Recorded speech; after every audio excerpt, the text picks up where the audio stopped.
part 2 of No More Soul Train Boys.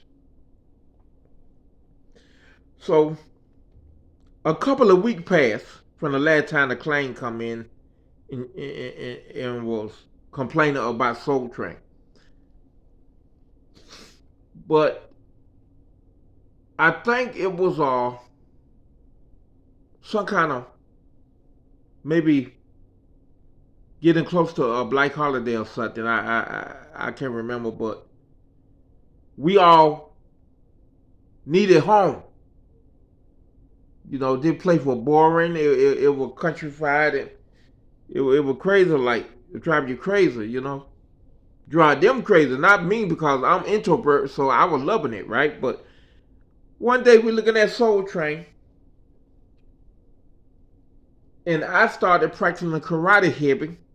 You know, I hide somewhere in the bushes and practice my karate hipping because I know sooner or later somebody gonna catch his hands. You know what I mean? No matter how small I was. So we sitting there looking at Soul Train, 2 in the morning, 1 in the morning or something. It was 11 in the morning. Afternoon, 11 in the afternoon. Because I remember because the claim said we're going to be back in 2 hours, which would have been 1. But we were looking at Soul Train. One of the guys comes sat beside me.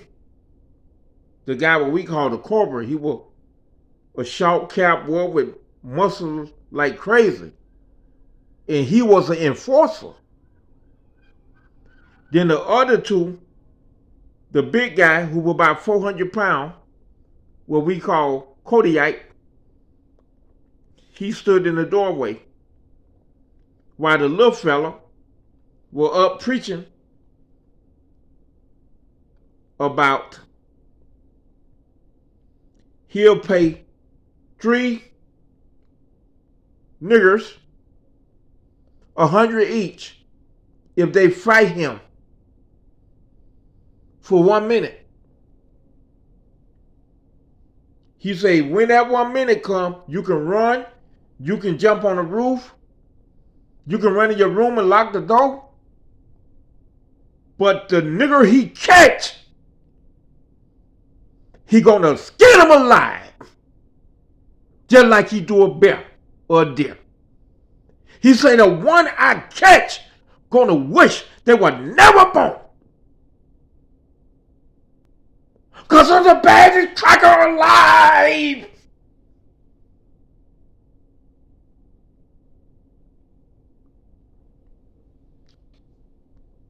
And he said 6 niggers.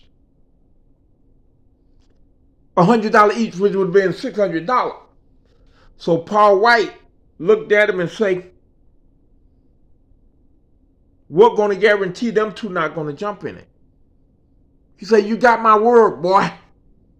You got my word. 5 of y'all gonna run free. But the one nigger I catch, may God have mercy on his black ass soul. Well, we all scared. We all sitting there. And then the guy on the side of me, I had my leg crossed. He kept knocking my leg down. I put it back up. He'll knock it down again. I put it back up. And I about got tears in my eyes now. Because I don't know what we dealing with. I put my leg back up. And he said, put your leg up one more goddamn time. And you gonna wish you weren't born, boy. I see you practicing karate in the woods. And I see all the little things hanging on your little wall when your room door open. But nigga, you too small to even fight an ant. Now put your leg up again. All eyes on me. You know, and this is why people get killed. I should have left my leg down. But all eyes were on me. All the basketball players, the other 2 claimants, all my little friends, you know. I put that leg up, and I ain't gonna lie, to this very day. That man slapped me so hard, We thought it was a shotgun blast, and everybody went to running to their room, running for their life. I run in the room, and I say, John, man, you got a quarter, man. You got a quarter. And my roommate was tough, John Reed, the sports writer for the Jacksonville Bulls. And he said, here come a quarter, room. I called my daddy. I say, Pops, man, we were watching TV, Pops, and the Ku Klux Klan coming out, and they just slapped me for nothing. You go to school to learn. I say, what? You go to school to learn.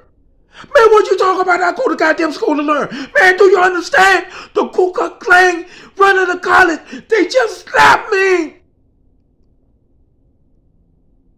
But Sean, you go to school to learn. Man, put my goddamn mama on the phone. Man, something wrong with you. Something wrong with you, man. I just told you somebody slapped me.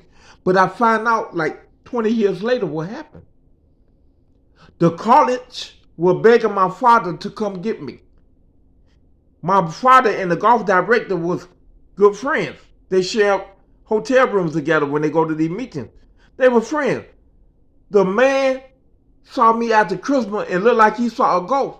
He said, I told your daddy the Klan got a hit out on you. I told your daddy that they're going to kill you and you first grade level reading. There's no way you're going to graduate. Why won't your daddy get you out of here?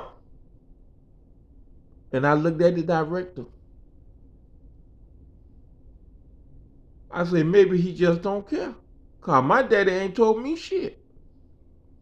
And he say, Ed called him. A few more faculty member called him and told him your life in danger. But I found out after my dad died, in 1983, he took out an insurance policy on me for $85,000. That's why he would never come get me. And he told my mama that the college said they're going to give me 24-hour protection. So that's why my mama didn't worry about me. But my mama told me what he said. You know what I mean? And I said, no, mama, I wasn't protected. But she found out the same way he found out, you know. But anyway, that's why this man never come got me. And I didn't know who this man was until I got to college because I had money to buy clothes in the car when I went to sign up for college. He played like he left a checkbook in the truck. And he said, I tell you what, you go ahead and pay for the college and I'll pay for your car and your clothes after we pay for the college. And after I paid for the college, the man dipped. I ain't even had no money for food. I had to wait till the lunchroom opened up that Monday because it was a Friday and you know, I ain't know nothing. I was too shy to go in there and eat in front of strangers. But I had to go the weekend with zero water, zero food because of that man. And that's when I learned who my father really was. And the showdown is coming up next. Thank you. God bless.